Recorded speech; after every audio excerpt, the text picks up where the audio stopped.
Talk and Shop Network makes no apologies for what you're about to hear. The host might, though. It's the $9 Podcast with Drewski. Because moderating for pro wrestling's good brothers wasn't enough work. Talking wrestling and more. Weekly on all major podcast networks. And we're back with another episode of the $9 Podcast. Part of the Talk and Shop Network. I am your host, Drewski. I am the moderator of the Talk and Shop Patreon. And wow, it's episode 50. 50 episodes of this. If you told me when you started about a year ago, we could get to this point, I would have called you crazy.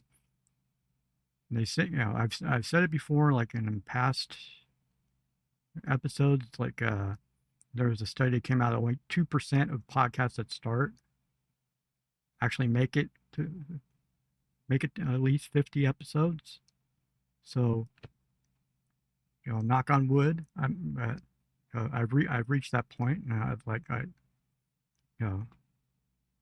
I'm very thankful for everybody, jumping along for the ride. Good or whether you like me or hate me. It's like I'm glad, glad to have people with me on this journey. Because I've been. It's a cliche in the nest, but I always bring it up. It's like I'm learning by doing, living. Let me hit the bingo card for some people in the nest. It's like, leveling up.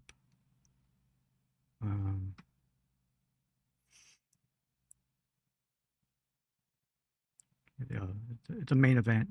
Falcon Dust main event. Being Timu Meltzer, you name it. It's like, it's a whole lot. Doing this, you're gonna expect a whole lot of ball busting from people, but it comes with the territory, and it's like, plus the support is good.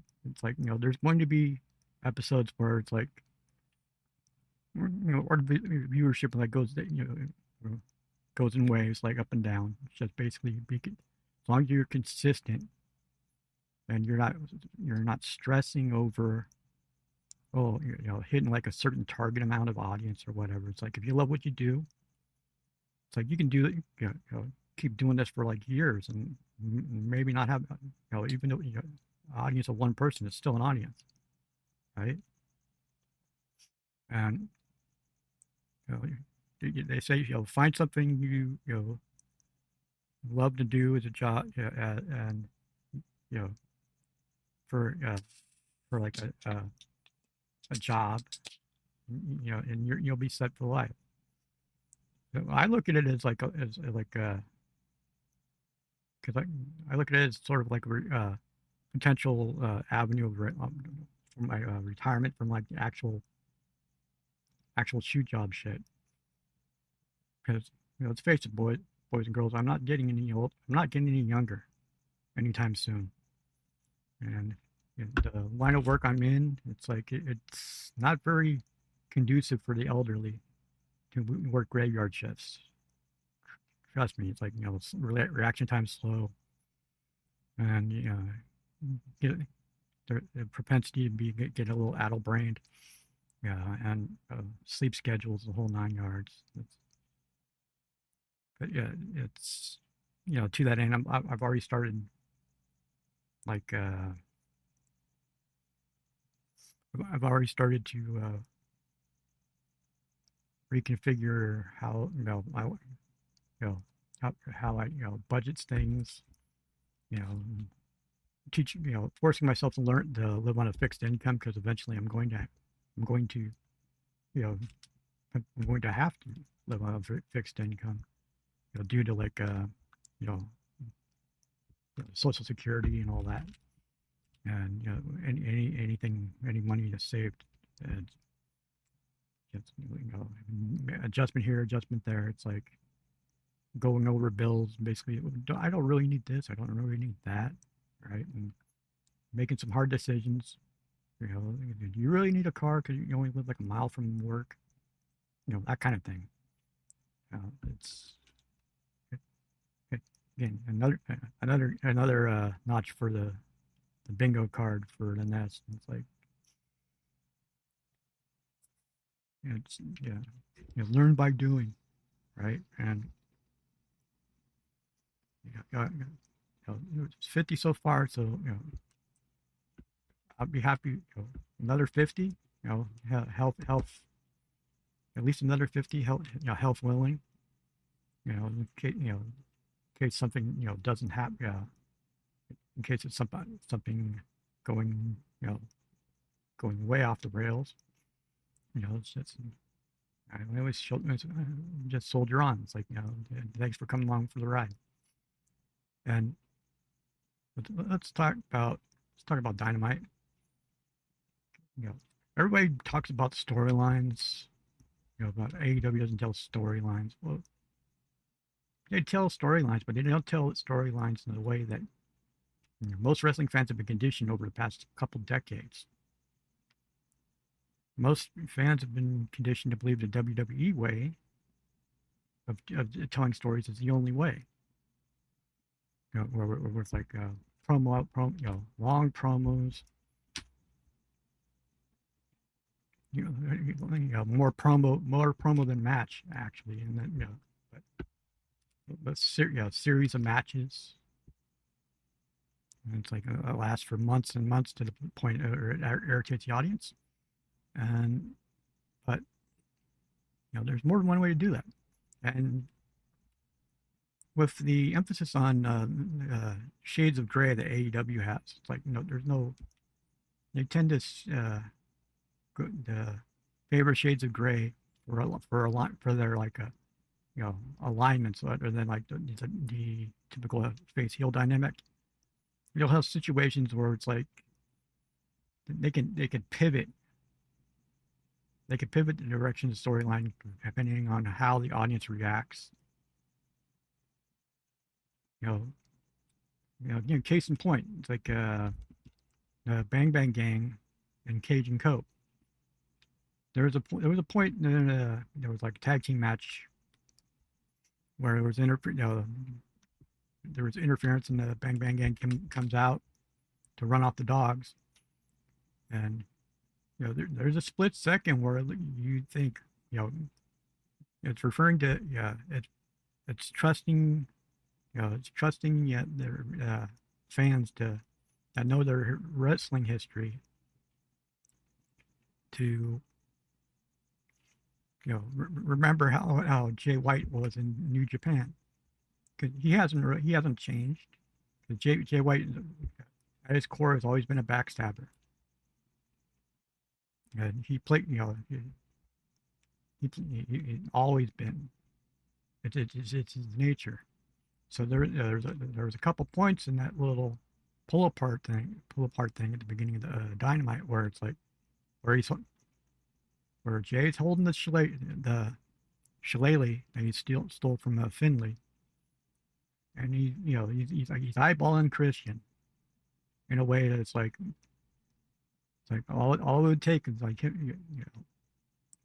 him laying Christian out or him laying Edge out, or Cope out with the shillelagh.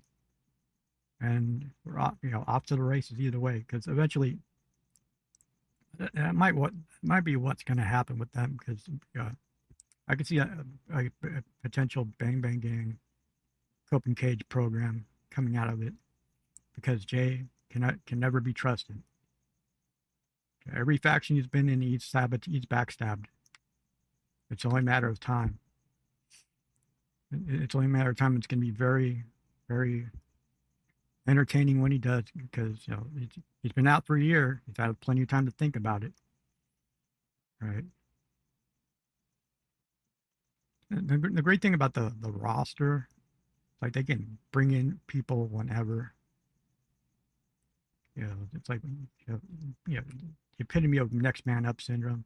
Because let's see, as of today, Buddy Matthews, remember him? He just got cleared finally to come back to the ring.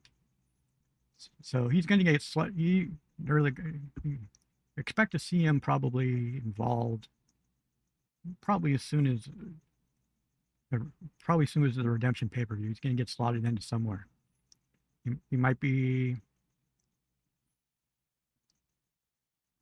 end up being like a deciding factor in a couple of title matches, like an outside, you know. And you don't know what his direction he's going to go now too, since the House of Black is pretty much no more. It's like you don't know what his allegiances are until he shows back up. There's plenty of ways he can go with that, and they're teasing Kyle Fletcher being so obsessed with it being a champion. He's irritating. He's irritating his butt. Irritating everyone in the Don Callis family. Primarily one Kazuchika, little Kazu Okada.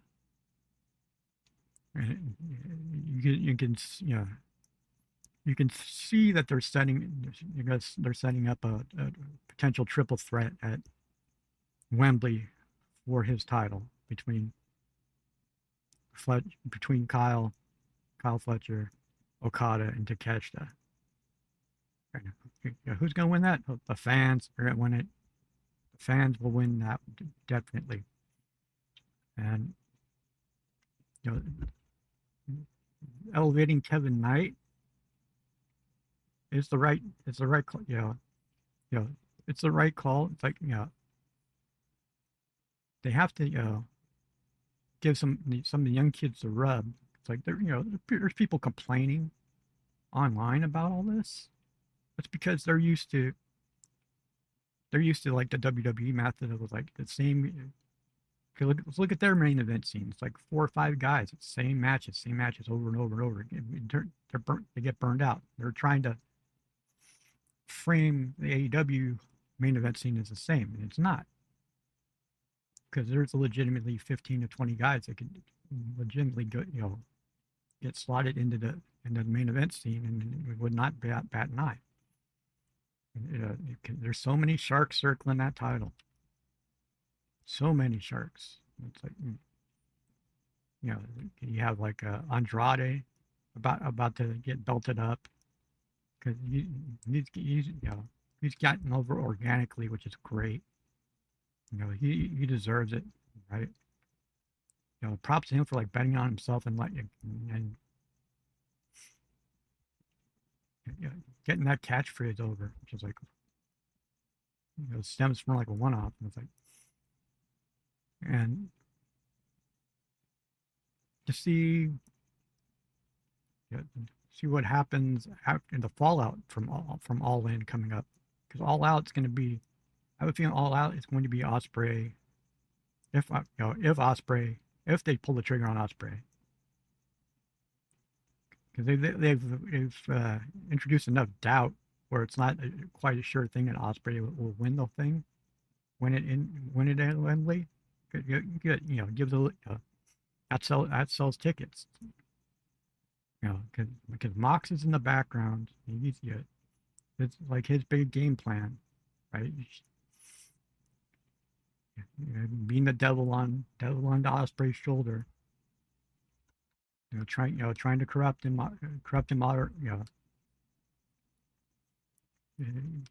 utterly corrupt him, and it'll be interesting to see where that goes. Could it be Ospreay Mox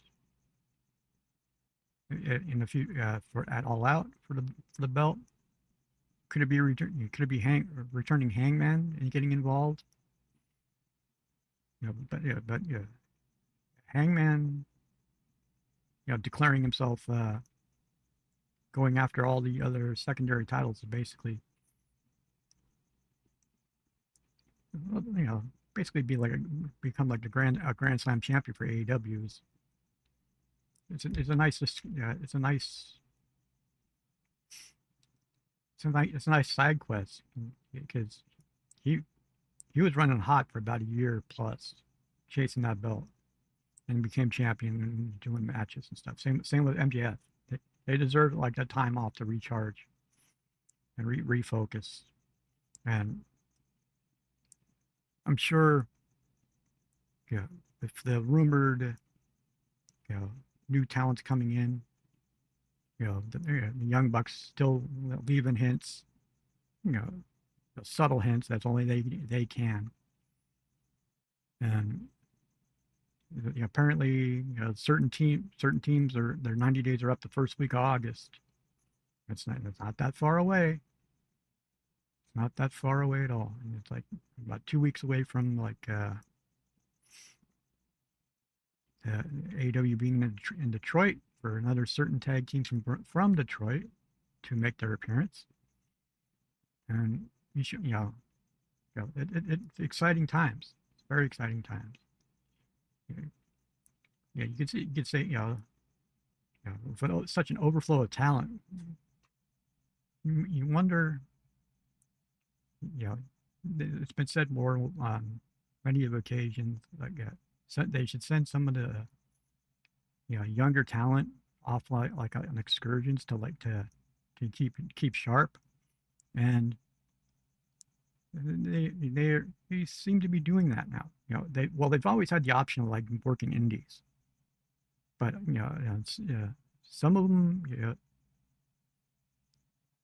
in some cases they can't really do that because of especially the women, because in the U.S. it's like for the scene for women isn't exactly as developed as say Japan, which is why Julia Hart is going over for Stardom's 5-star Grand Prix. It's only gonna, it's good for her, right? She's still really young. She's still under 25, right? But she hasn't had the reps lately. She's been mainly like in the sidekick role in the Triangle of Madness. As Tekla's being the workhorse of the trios. And it's like, any chance for Julia to like sharpen her game up, that it's only going to help in the future, for that women's division, because the women's division in AEW is very deep,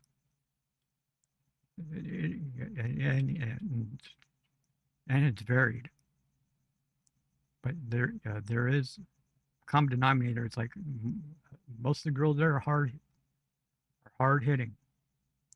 It's as hard hitting as all Japan women in the 90s. Debatable, but they've been making the most of their minutes, what they've been given. It's like, you see some talents that are getting it, like Queen Amanada. It's like you can see it, you can see how they're working, and it's like, oh, okay. And a lot of it helps that a lot of the upper part of the upper part of the card with as far as the women go, all had experience in Stardom. And Stardom is considered the best for a reason. They put out assassins, but because they work, and they're high level work rate, and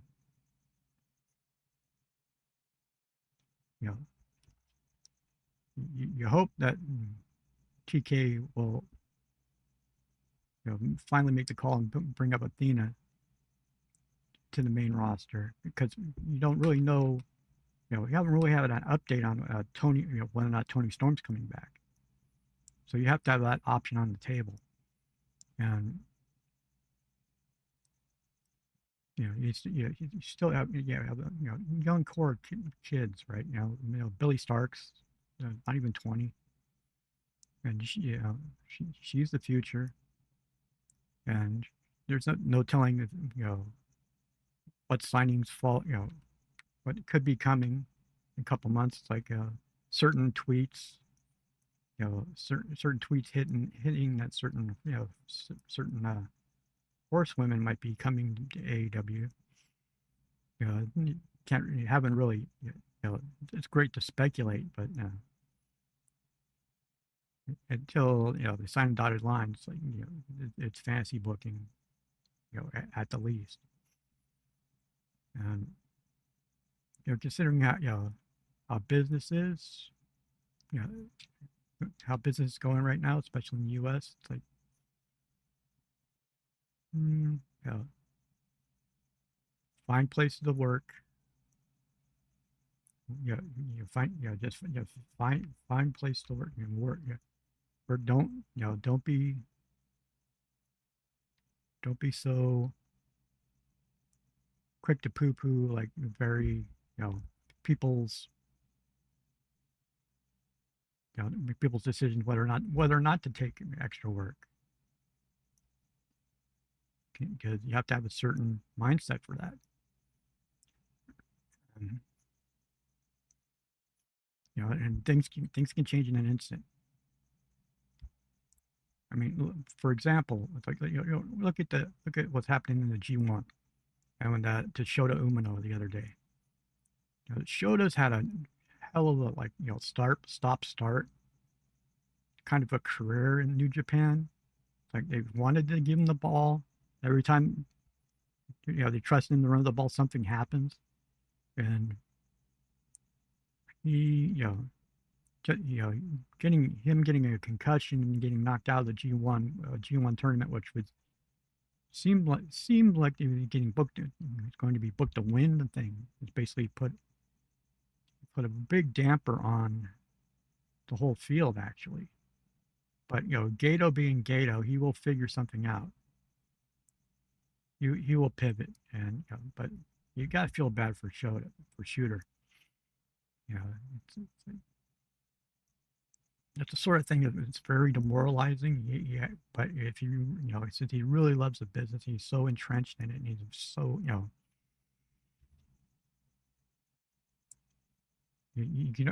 I hope that his comeback is I hope that when he eventually comes back, they actually run with him and not and decide not to go in another direction because they think he's injury prone. That would be unfortunately that's how it works in some companies. It's like it comes off as being a little bit petty, but after all they've done for for the company, it's like this is your way to show appreciation. Like no, I get it all. Um, you know, Besides, at this point, WWE has the market cornered on being petty. They've gone back to the playbook apparently that yeah, that worked for them in the 80s and the 90s. You know, double booking show. Basically booking counter programming, booking shows. They're putting like two pay-per-views on the same day as All In. They're then they just announced that they're running a AAA card in Chicago on the 26th, the same night that the same night, August 26th, I think it is, and that same night, about 20 miles away, AEW is running All Out, and it's but remember that WWE AEW is not competition, quote unquote. You know, all it's instead of putting their main shows against AEW, they're using their partners to try and blunt the blunt AEW from gaining more ground in the attendance wise and in perception and national perception. It's they did it with they it's Vince 101. It's like they did it with WCW, they did it with ECW, they did it with TNA. That's the way they've operated. Nothing has changed. nothing can change that. And it's like, but when you do it so many times, it becomes painfully obvious. I mean, extremely obvious to everybody who has eyes. It's like it damages the perception of the brand big time. It's like, speaking of changes, like for the longest time, Stardom has had a policy of like not allowing people in the West to like retweet, you know, retweet or video of their cards of their matches, which has sort of blunted their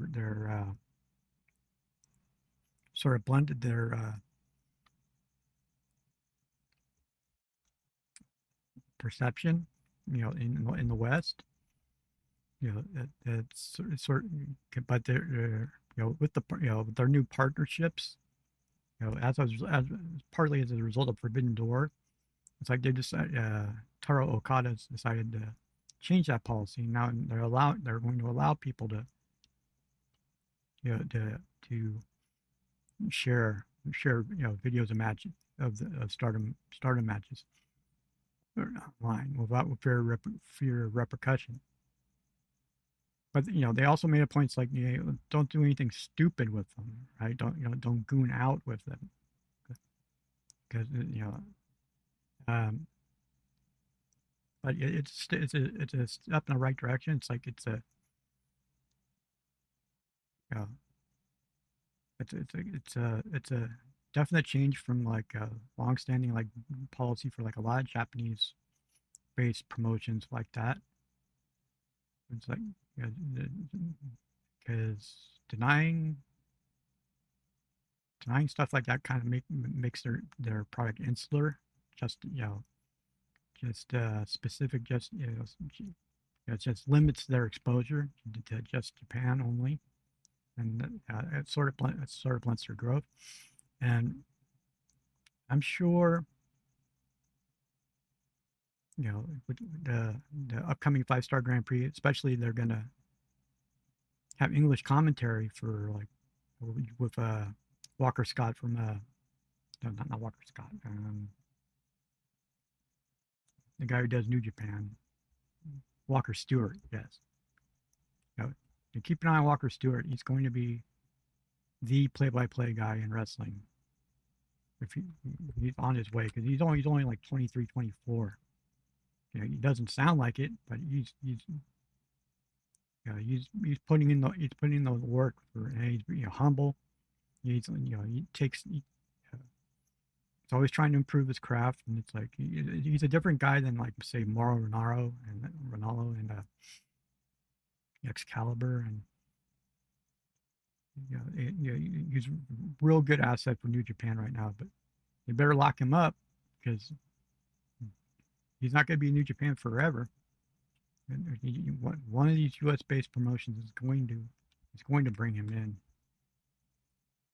soon, because they're been like 5 years, or been about 5 years or so. He'll be hopefully probably working multiple U.S.-based promotions as well, and that's good to see. It's like the future of the business is in good hands. We keep their head straight, not listen to like the online rhetoric, and just be a professional. Just stay the course. Just I'm gonna as far as metal recommendations of the week, it's not so much a recommendation. It's a sort of a a breaking news type thing. But apparently, as of tonight, it's like Crowbar is apparently recording a live album tonight in New Orleans, and they have been in the studio doing some stuff like off and on during like U.S. tour they're on, and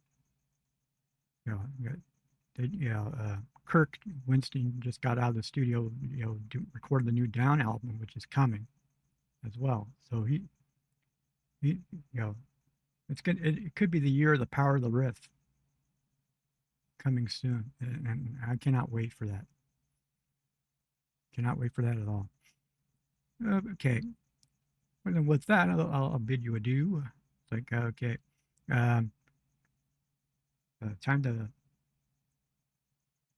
Time to wrap this puppy up. It's like, you want to go to oldglory.com and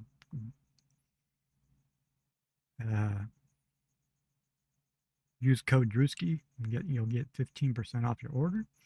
The show's on worldwide on Apple Podcasts, Spotify, Amazon Music, Pandora, iHeartRadio, and TuneIn. You want to support me? It's like $9podcast@dashery.com. Want to email me? It's $9podcast@yahoo.com. You want to see past episodes, see the progression to get into episode 50 here.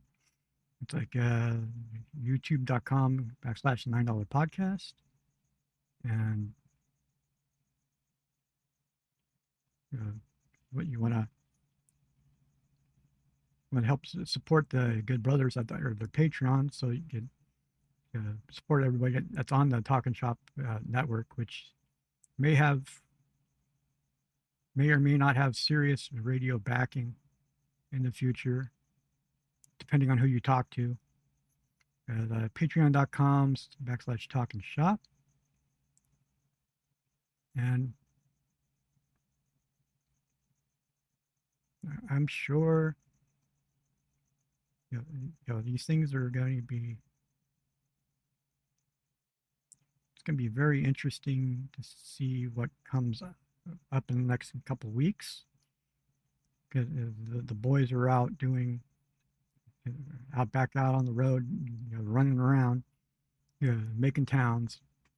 And Gallows' boy CJ is going to be teaming up with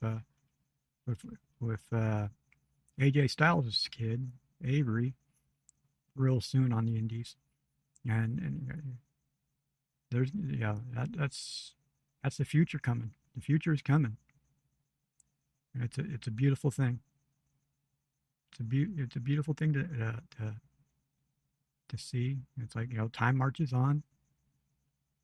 It's nice to see a new generation coming. And you can only hope for the best. Thanks for listening to the $9 Podcast. Support the show by going to the $9 Podcast or going to patreon.com/Talking Shop to dive headlong into the insanity. See you next week.